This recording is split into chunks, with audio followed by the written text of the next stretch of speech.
The last thing I expected on a rainy Saturday morning in London was to see Daniel Carter standing outside my daughter's dance academy. For 12 years, Daniel had been my greatest love and my greatest heartbreak. I tightened my grip on 8-year-old Lily's hand as we walked toward the entrance. "Mum, who's that man?" she asked. Before I could answer, Daniel looked up. Our eyes met. Time stopped. He looked older, wiser, but those familiar blue eyes hadn't changed. "Emily," he whispered. I hadn't heard my name in his voice since the day he walked away. Lily looked from me to him, confused. "You know him?" I forced a smile. "Someone I knew a long time ago." Daniel took a cautious step forward. "I've been looking for you." I almost laughed. 12 years too late. His face dropped. "I deserve that." Lily tugged on my sleeve. "Mum, my class starts?" I nodded. "I'll be right here." She disappeared inside, leaving Daniel and me standing in awkward silence. "I heard about your mother," he said softly. "I'm sorry." I looked away.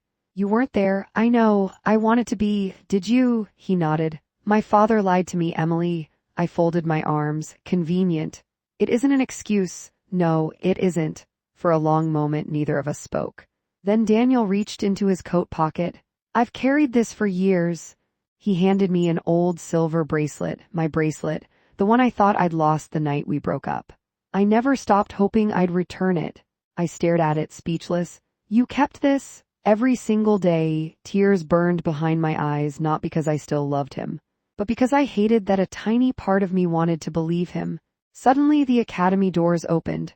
Parents poured outside as classes ended. Lily came running toward me with the biggest smile. "Mum," without thinking, Daniel stepped aside to let her pass. I stumbled slightly on the wet pavement. Before I could fall, Daniel caught me. It lasted barely 2 seconds. His arms wrapped around me just long enough to stop me from hitting the ground. At that exact moment, Lily looked up. Her smile disappeared. She froze. Her little face turned pale. She quietly picked up her dance bag, looked straight at me, then walked past us without saying a single word. "Lily," I called. She didn't stop. I ran after her, but she climbed into Grandma's car, shut the door, and looked out of the window with tears rolling down her cheeks. That evening, she refused to eat dinner. She refused to answer my questions when I kissed her forehead before bed. She turned her face away. The next morning, she still hadn't spoken, not one word. I thought she'd calm down after a day or two. She didn't. 1 week passed, then another. My cheerful little girl who used to tell me everything became completely silent. Then one evening, I found a folded drawing under her pillow. It showed 3 people, me, Daniel, and Lily, but there was a big red cross over my face. "I'm glad to have you here tonight. Please follow my story until the very end and 331 comment below with the city you are watching from so I can see exactly how far my story has reached." At the bottom, written in shaky handwriting, were 7 heartbreaking words. "Please don't leave me like Daddy did." I couldn't stop staring at Lily's drawing. "Please don't leave me like Daddy did." Those 7 words shattered my heart. For 12 years, I had believed I was protecting her by never speaking about Daniel. Instead, I had unknowingly allowed her to imagine the worst, that everyone she loved would eventually leave. The next morning, I knocked gently on her bedroom door. "Lily, can we talk?" Silence. "I'm not angry." Nothing. Finally, her tiny voice came through the door. "Are you going to live with him now?" My heart sank. I slowly opened the door. She was sitting on her bed, hugging her teddy bear. Tears filled her eyes.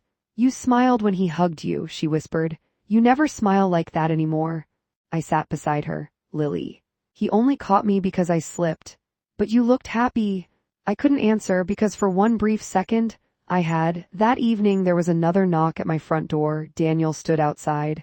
"I know Lily hates me," he said, "but I think she deserves the truth." I hesitated. Then I invited him in. Lily refused to come downstairs. Instead, she listened from the staircase where she thought we couldn't see her.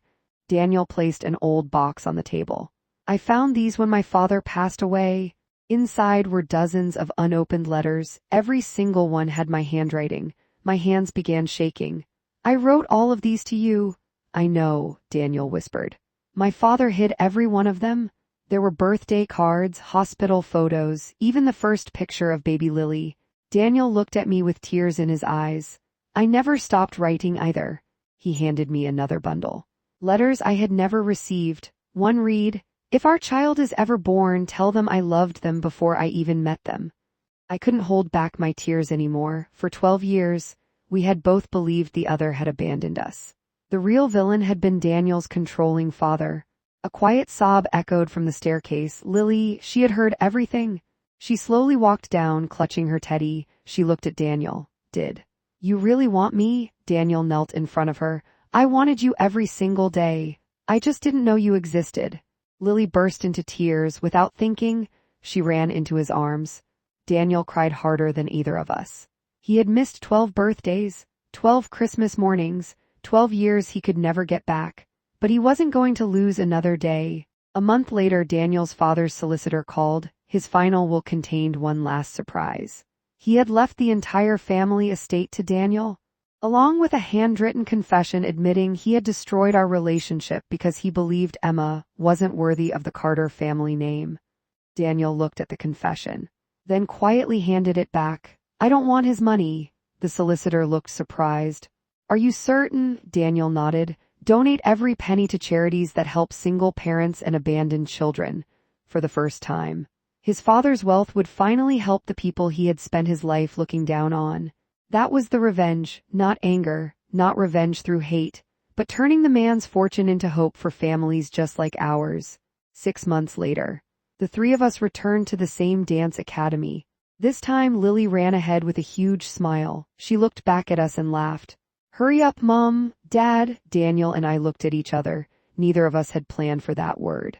But hearing Lily call him Dad made every painful year feel a little less heavy. Some wounds never disappear, but love, given a second chance, can still build a beautiful future.